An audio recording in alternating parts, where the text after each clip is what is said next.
जय हिंद। आप सभी स्टूडेंट को स्वागत है आप सभी छात्रों का एक और क्लास में। आज की क्लास में हम साइंस के महत्वपूर्ण केस क्वेश्चन आप सभी छात्रों के लिए लेकर के आए हैं, जो आपके बिहार बोर्ड मैट्रिक बोर्ड परीक्षा 2024 के लिए बहुत ही महत्वपूर्ण है। तो आप सभी छात्र इन सारे क्वेश्चंस को देख लें और आज ही इन सारे प्रश्नों को याद कर लीजिएगा। आप सभी छात्र, आपको बहुत ज़्यादा लाभ होगा। ठीक है, हमारी बातों को समझ गए। चलिए प्रश्नों की तरफ चलते हैं और अपने पहले प्रश्न को देखेंगे। तो हमारा पहला प्रश्न है, निम्नलिखित में से कौन सा आयन लाल लिटमस पत्र को नीला कर सकता है। प्रश्न पूछ रहा है कौन सा आयन लाल लिटमस पत्र को नीला कर सकता है। महत्वपूर्ण प्रश्न है।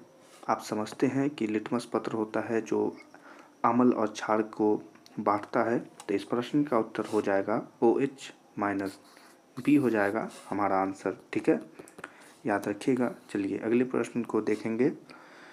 कोई विलयन नीले लिटमस पत्र को लाल कर देता है तो इसका पीएच संभवतः क्या होगा।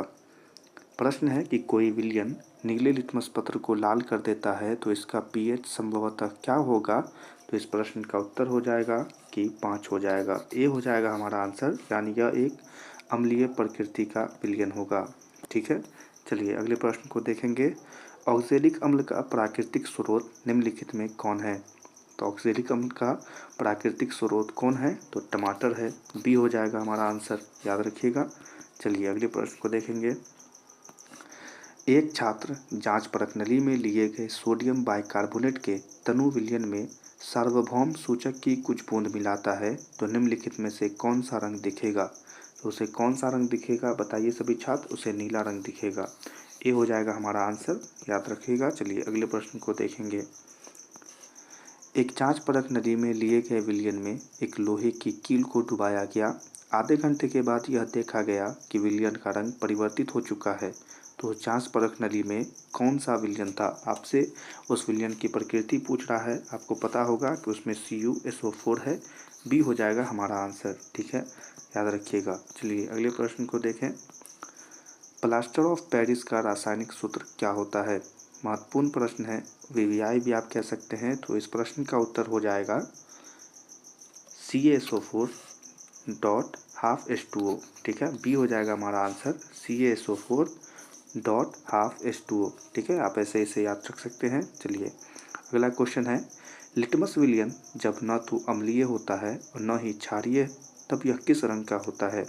तो आपसे लिटमस पत्र के मूल रंग के बारे में पूछ रहा है। तो वह कैसा रंग का होता है, तो वह बैगनी होता है। ठीक है, सी हो जाएगा हमारा आंसर कि वह बैगनी कलर का रहता है।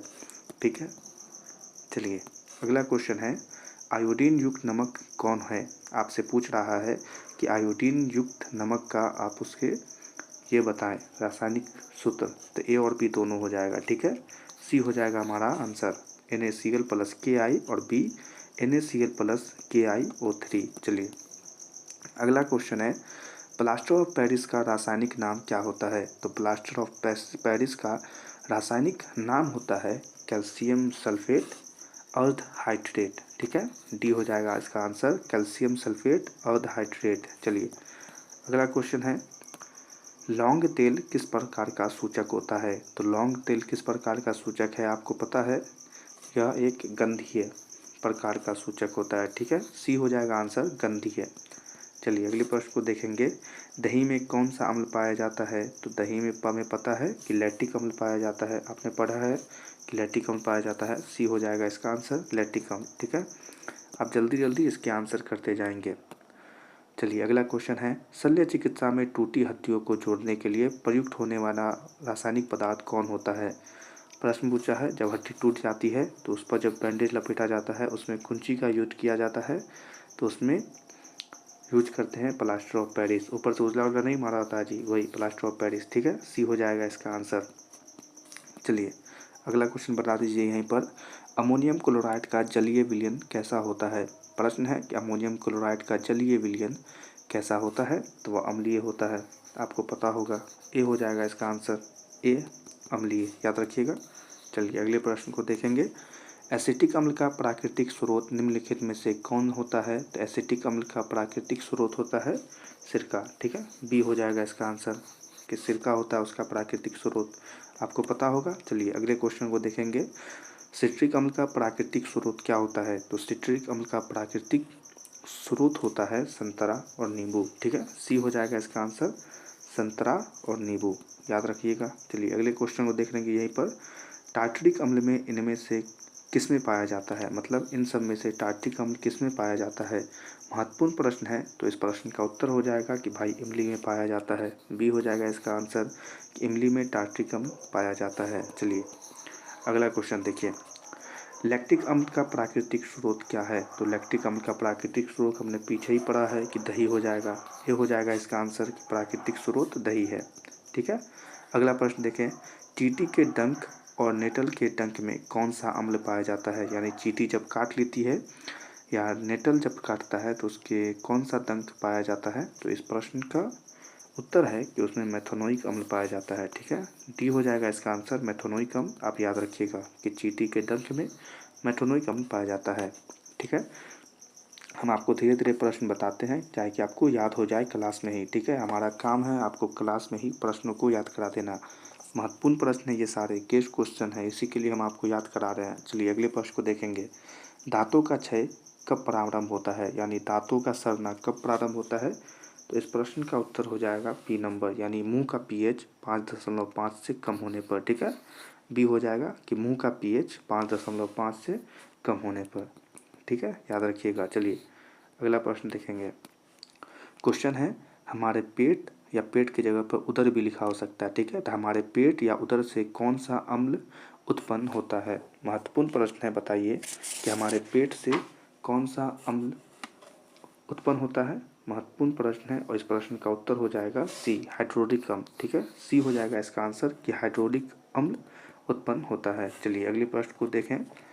किस पीएच मान वाला विलयन सबसे अधिक अम्लीय होगा? तो किस पीएच का सबसे अधिक अम्लीय होगा भाई? सभी को पता है, 1 नंबर हो जाएगा।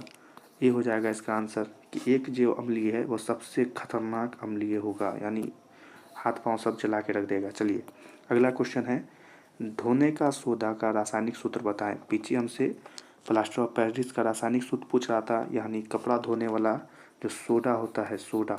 ठीक है, हम सब गांव देहात वाले, हम सब तो बहुत यूज किए हैं। आप बताइए उसका रासायनिक सूत्र क्या होता है? तो उसका रासायनिक सूत्र होता है Na2CO3 10H2O। ठीक है, ये हो जाएगा इसका आंसर, Na2CO3 गुर्दे 10H2O। ठीक है, या इसे डॉट भी पढ़ते हैं। चलिए अगला क्वेश्चन है, बेकिंग सोडा का रासायनिक नाम बताइए। बेकिंग सोडा का रासायनिक नाम क्या होता है? तो उसका नाम होता है सोडियम हाइड्रोजन कार्बोनेट। ठीक है, बी हो जाएगा इसका आंसर, सोडियम हाइड्रोजन कार्बोनेट, याद रखिएगा। अगला प्रश्न देखेंगे। पोटेशियम नाइट्रेट का रासायनिक सूत्र बताइए। पोटेशियम नाइट्रेट का रासायनिक सूत्र बताइए। तो पोटेशियम इसमें है, इसी के लिए यही होगा KnO3। ठीक है, सी हो जाएगा इसका आंसर, KnO3, याद रखिएगा। चलिए हमें उम्मीद है कि आपको याद होता होगा। चलिए अगला क्वेश्चन देखेंगे। जल की स्थायी कठोरता को हटाने के लिए किसका उपयोग किया जाता है? तो जल में जो कठोरता यानी जो कड़वाहट होती है उसे दूर करने के लिए किसका उपयोग करते हैं? तो वहाँ पर ऑप्शन सही हो जाएगा धोने का सोडा। ठीक है, बी हो जाएगा इसका आंसर कि धोने वाले सोडा का उपयोग करते हैं। और यह महत्वपूर्ण प्रश्न है, आपके परीक्षा में जरूर आएगा। ठीक है, तो इसको याद रख लीजिए। अगला प्रश्न देखिए। सोडा अम्ल अग्निशामक में किसका उपयोग किया जाता है? यानी आग जो लग जाता है तो देखते हैं कुछ पटाता है, एगो डिब्बा रहता है और उससे फुस फुस करके पटाता है। हाँ, फायर, आग बुझाने वाला जो होता है भाई, पता नहीं इंग्लिश में क्या बोलते हैं, हमको अभी याद नहीं आ रहा है।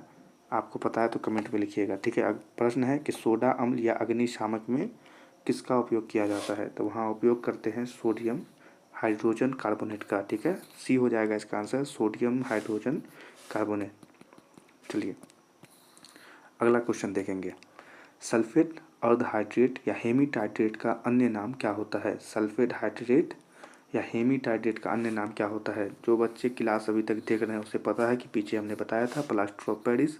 ठीक है, बी महत्वपूर्ण प्रश्न है, 2-3 बार घुमा फिरा के एक ही सवाल पूछ रहा है। ठीक है, तो याद कर लीजिएगा इसको। चलिए अगला प्रश्न है, जिप्सम का रासायनिक सूत्र बताइए। जिप्सम, अभी पीछे पढ़े थे प्लास्टर ऑफ पेरिस, उसी को बोलते हैं। तो क्या हो जाएगा? जिप्सम का रासायनिक सूत्र क्या होगा भाई? CaSO4.2H2O। वहाँ प्लास्टर ऑफ पेरिस का क्या था, हाफ H2O, यहाँ है 2H2O। ठीक है, तो ज़्यादा कन्फ्यूज आइएगा नहीं। जिप्सम का होता है CaSO4.2H2O। जब इसमें मिलाते हैं तब उसके बाद इससे बना होता है प्लास्टर ऑफ पेरिस, इससे होता है जिप्सम का रासायनिक सूत्र। ठीक है, चलिए अगला क्वेश्चन देखिए। फॉर्मिक अम्ल का IUPAC नाम पूछ रहा है। ऐसा सवाल तो बहुत ही पूछता है, ये पूछा है यानी कि आपके 24 में जरूर पूछेगा। देखिए लास्ट टाइम 21 में पूछा है, 22 में नहीं, 23 में नहीं, यानी 24 में एकदम पूछेगा भैया। ठीक है, तो इसको याद करिएगा। क्या पूछ रहा है, फॉर्मिक अम्ल का IUPAC नाम बताइए। तो उसका IUPAC नाम होता है मेथेनोइक अम्ल। ये हो जाएगा इसका आंसर, मेथेनोइक अम्ल। ठीक है, चलिए अगला प्रश्न देखें। अम्ल का pH मान होता है, अम्ल का pH मान क्या होता है, अभी पीछे पड़े हैं, 7 से कम होगा। ये हो जाएगा इसका आंसर, यानी 7 से जो कम होगा वह क्या होगा भाई, अम्ल होगा। 7 से बढ़ जाएगा तो कौन होगा, क्षारीय होगा। होगा ना, यही सबसे पहचाना जाता है। आपको बता दिए हैं, आप तो आसानी से पहचान लीजिएगा। 7 होगा तो उदासीन होगा। ठीक है, तो क्वेश्चन समाप्त होते हैं। आपके साइंस के थे गेस क्वेश्चन 2024 के लिए। तो आप इन सारे क्वेश्चंस को अच्छे से याद कर लीजिएगा। और सभी छात्रों से कहना चाहते हैं, अगर हमारे चैनल पर नई हैं, हमारे चैनल पर आप पहली बार आए हैं, तो ज़रूर हमारे चैनल को सब्सक्राइब कर दें। और आज की क्लास अगर आपको अच्छी लगी है तो आप ज़रूर इस क्लास को लाइक कर दीजिएगा। कमेंट में हमें ज़रूर बताइए कि आपको यह क्लास कैसी लगी। और कोई सवाल पूछना है तो हम ऐसे पूछ सकते हैं, हम आपको इसके आंसर देंगे। ठीक है, हम जो आपको क्वेश्चन बता रहे हैं ये सब गेस क्वेश्चन है आपके बोर्ड एग्जाम के लिए। ठीक है, आप इसको मॉडल पेपर कर दीजिए, गेस क्वेश्चन कर दीजिए, जो कहना है कर दीजिए, लेकिन सवाल यही में से आएगा आपके 2024 में। इसी के लिए कहते हैं महत्वपूर्ण है, एकदम रट जाइए। हम अभी तक जितना क्वेश्चन अपने चैनल बताए हैं कोई फालतू नहीं, सब एकदम गेस क्वेश्चन है, VVI क्वेश्चन है। इसी के लिए सारे को याद कर लीजिएगा। ठीक है, PDF चाहिए तो कमेंट में हमें बताइएगा, हम इनके PDF भी आपको उपलब्ध करा करके दे देंगे। तो सभी छात्रों से हम कहना चाहते हैं कि आपके बोर्ड एग्ज़ाम बहुत नज़दीक आ गया है। डटकर पढ़ाई करते रहिए, एकदम लड़ जाइए। ठीक है, और अगर आपने अभी तक कुछ पढ़ाई नहीं किया है तो जो क्वेश्चन बताते हैं बस इसको याद कर लीजिए, यही से आपका बेड़ा पार हो जाएगा। ठीक है, तो सभी छात्रों से मिलेंगे अगली क्लास में। तब तक के लिए सभी छात्रों को जय हिंद।